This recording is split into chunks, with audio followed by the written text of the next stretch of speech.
So you're trying to have a logical conversation with your parents about their living situation. Maybe they're hoarding, their health. Maybe the doctors told them you need to change the way they're eating, or you're trying to help them with their final expenses or their final wishes, and they are just refusing to have a conversation about it. Well, that's what today's video is about. I want to help you understand why your parents are shutting down when you're trying to help. Now, here's where most people, and I'll say sons or daughters, go wrong when they're approaching their parents about a concern that's valid.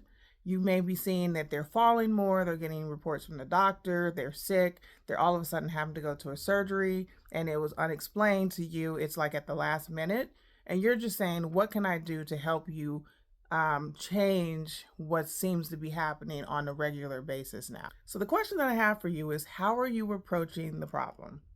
So where most kids start, because they really don't know what to say or how to start it, is they start with logical information. Hey, the doctor said this. You come into the house, you see them eating food they shouldn't. You shouldn't be eating that. You shouldn't be doing that.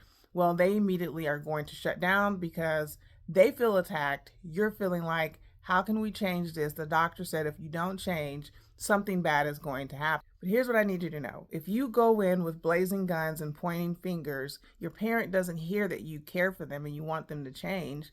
What they hear is, I'm being attacked, and they don't feel support. They feel like you're trying to take over. The second question I'm going to ask, why is your way not working?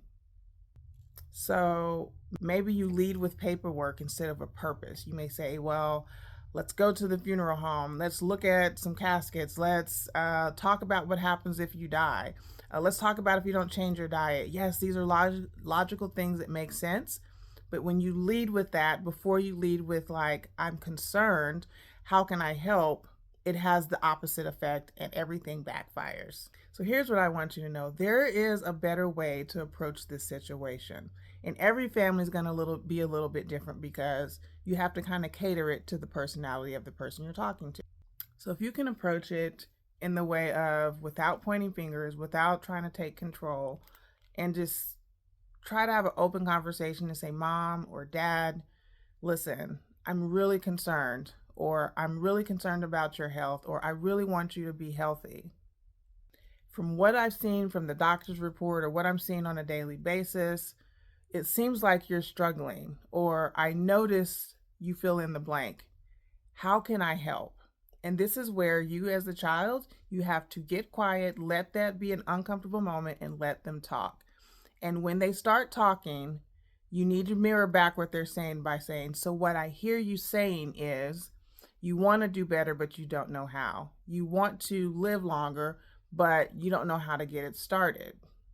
Your job in that moment isn't to fix anything. It's simply to listen and understand what they're saying and repeat it back to them. And this is when you open up trust and a conversation can start to happen.